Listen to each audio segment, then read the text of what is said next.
Welcome back, guys, to my channel.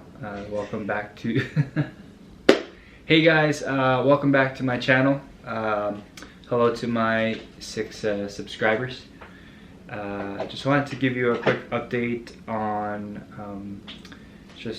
what it was like going back to work, going back to the hospital. A week and a half ago I developed some concerning symptoms, fatigue, headache, subjective fevers, mild throat itch, slight cough, and given that I'm in the hospital seeing patients every day, they decided to test me for COVID-19. If I was in any other setting, given that I didn't have a documented fever, I don't think I needed to be tested. I just needed to be self-quarantined.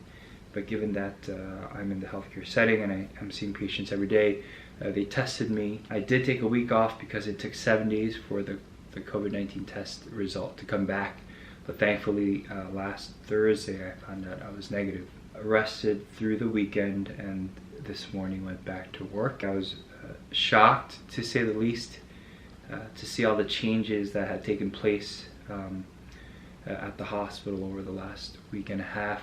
As I was driving up to the hospital, the first thing I noticed was that there's large gray tubings snaking out of the windows of most of the hospital rooms, and these gray tubings extend up to the roof of the hospital, connected to a generator. What this allows is that each room is a negative pressure room. There is no airflow coming out of the room. All the air is kind of sucked into the room and out of the hospital. Secondly, there are a significant number of patients who are battling this virus, and it really is a war going on inside those walls, as well as within the walls of other hospitals across the country and the world. It was pretty scary.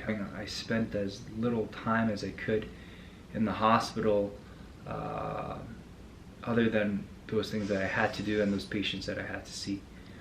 Everything else is closed, so it's really become just a battleground to fight this disease and to help those patients that are sick. So I finished my day, got home, thankful to be back home again with my wife, who did a marvelous job, and I'll put a clip now. So, okay. So what did we make? Okay, what is that? Okay, pickled cucumber. This is dumpling. Okay. This I made a sweet potato. Alright. And then this tofu I made with what is that sauce? The soy garlic sauce. Oh. And then I made this. Oh, what is that? It's spinach. Sauteed spinach. I also wanted to take a moment to talk about ventilators and ventilation. There's a lot of talk on the news and media about how hospitals are running short on ventilators.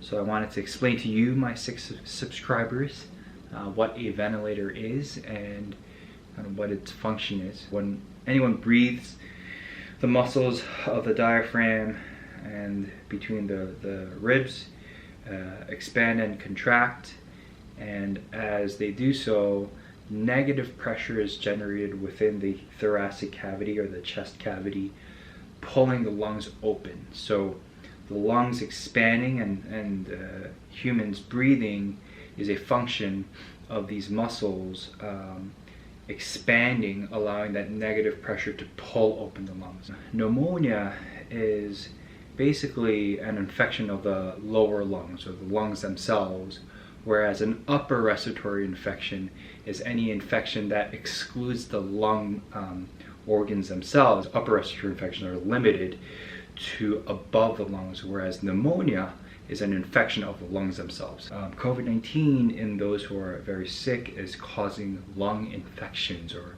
pneumonia. So when these patients with pneumonia or consequences of lung infections like fibrosis, where there's a scarring and thickening of the lung tissue, causing it to become extremely difficult for that lung tissue to expand, patients are unable to breathe on their own. That the muscles in the diaphragm and between the ribs, even though we're trying to extend our cavity, and sometimes in various conditions patients actually kind of inadvertently are trying to help their lungs expand by tripoding, meaning putting their hands on their knees to assist in that chest cavity opening up. Despite these maneuvers, sometimes patients just become too sick to breathe on their own. I read an article today where it describes these patients feeling like they run 10 kilometers through a straw and just feeling incredibly short of breath. When the lungs are infected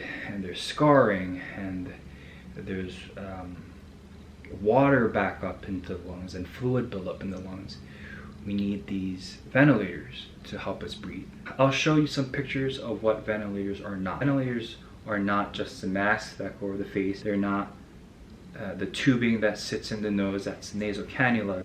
Ventilation is not only the BiPAP machine. The BiPAP machine is a very tight mask that sits above the nose and the mouth to provide positive pressure. A ventilator is where a tube sits in the trachea. So the tube is placed into the mouth, past the back of the throat, past the vocal cords, and it sits kind of in the trachea, right above where the trachea, which is the windpipe, divides into the right and left main stem bronchi.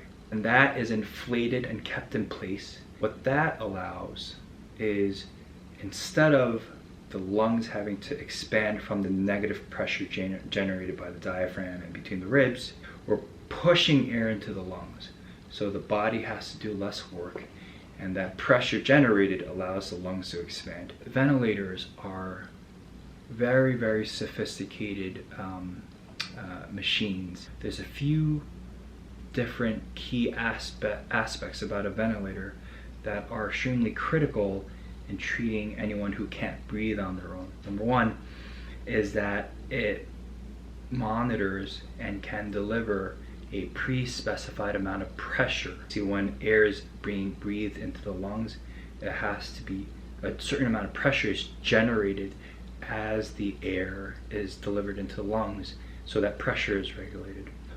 So there's a certain amount of pressure that can be monitored at the onset of air being delivered, and also very important is the amount of pressure that's left when someone's exhaling at the end of exhalation, because in certain conditions there needs to be a certain amount of residual pressure left after exhalation to keep the lungs expanded, to prevent the lungs and the alveoli from collapsing in on themselves. We can also regulate the amount of air going and the volume of air going, and that number can also be monitored and generated. We can also control the amount of oxygenation.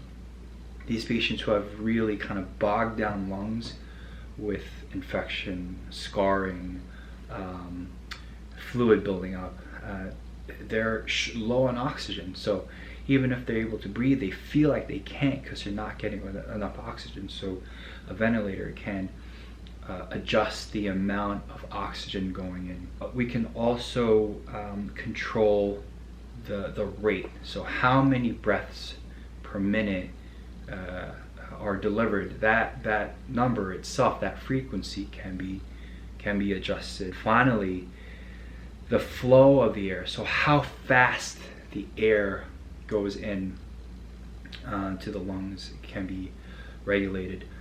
That is what a ventilator is. If oxygenation is a problem, we can focus on that. If the buildup of carbon dioxide is a problem, we can focus on that.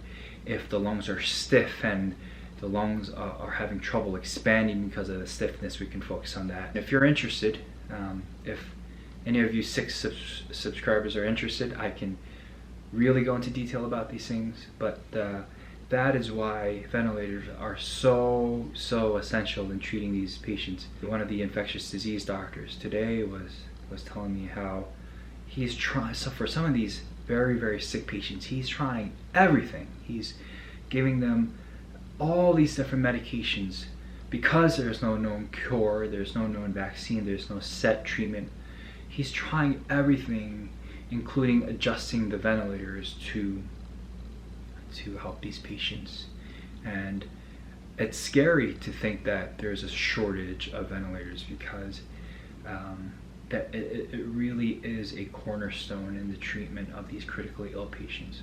If we run out of them, we are taking many steps backwards in medical care and medical treatment. To all of you out there, be safe,